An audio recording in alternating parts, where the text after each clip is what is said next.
Hi everybody, I hope you're all doing well. Today I'm going to be going over different cooking requirements needed for tenderfoot, second, and first class. But I'm going to do it in a fun way for me, and I'm going to be making braised barbecue ribeye using a cast iron Dutch oven as well as a backpacking stove. While a lot of this video is going to be just me cooking, I'm going to go over these four requirements.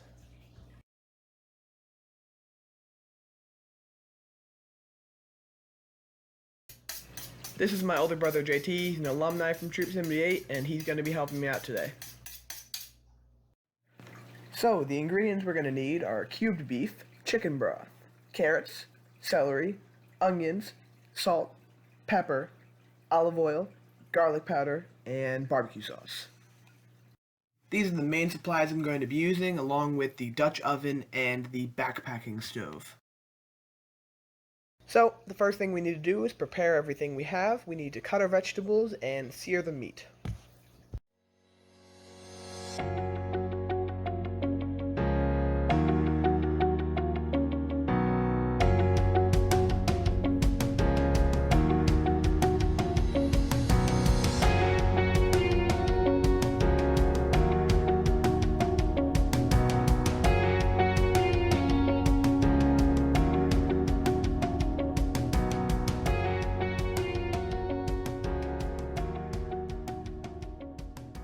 The next thing I'm going to do is show you how to set up and light a MSR backpacking stove.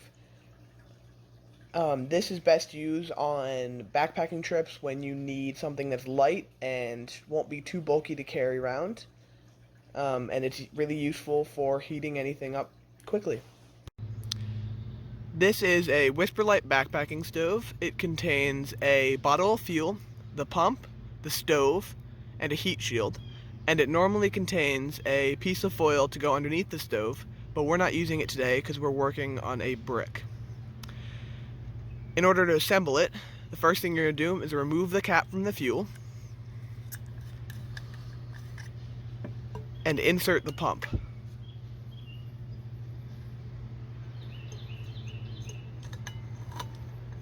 And screw it on tightly.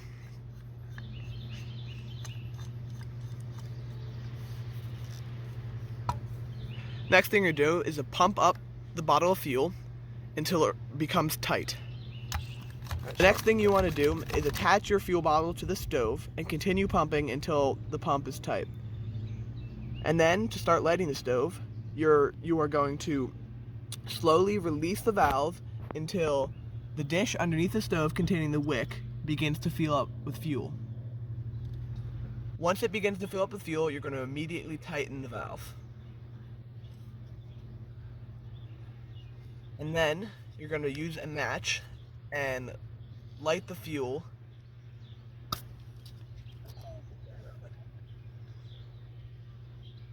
And that will make a fire that will allow the actual stove to heat up. And once it's heated up, you can slowly start opening the valve again.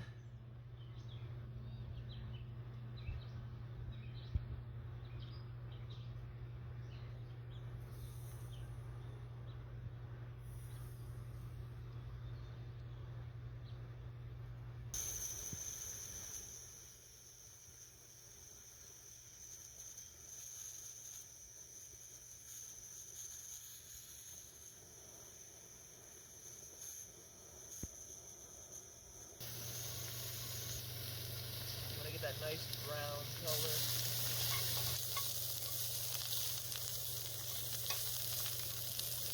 We can now move over to the Dutch oven. However, in order to cook in a Dutch oven, you need coals. So we are going to ignite some charcoal briquettes.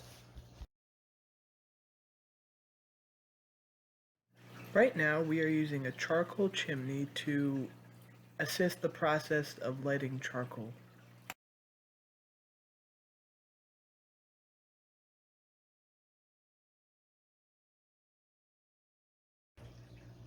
It is appropriate to use a fire to cook when you have the proper materials to build the fire, equipment to cook with, and you're outside in an approved area with a fire ring or a fire pit. It is not appropriate to use a fire to cook when it might be too windy or raining or you do not have the proper equipment.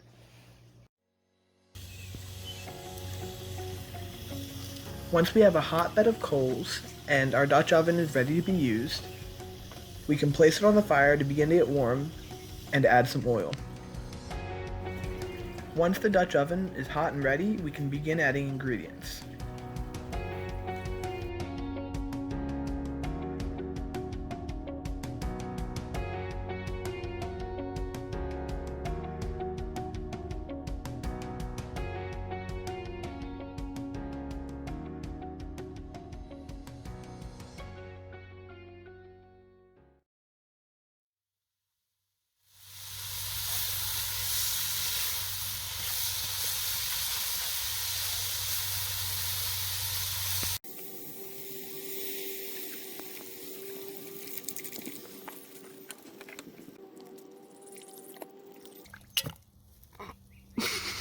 They're cutting that out.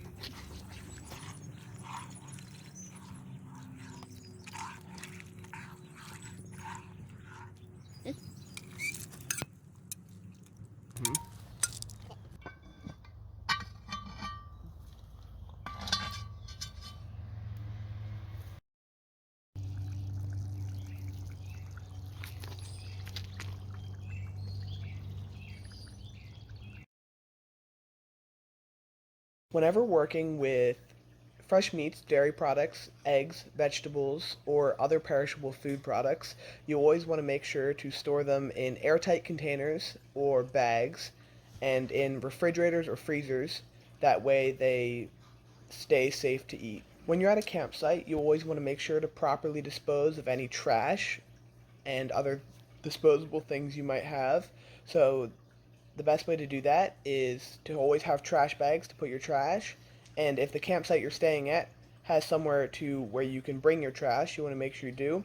And at the end of any trip you do, it's best that you might want to do a police line and pick up any trash you missed.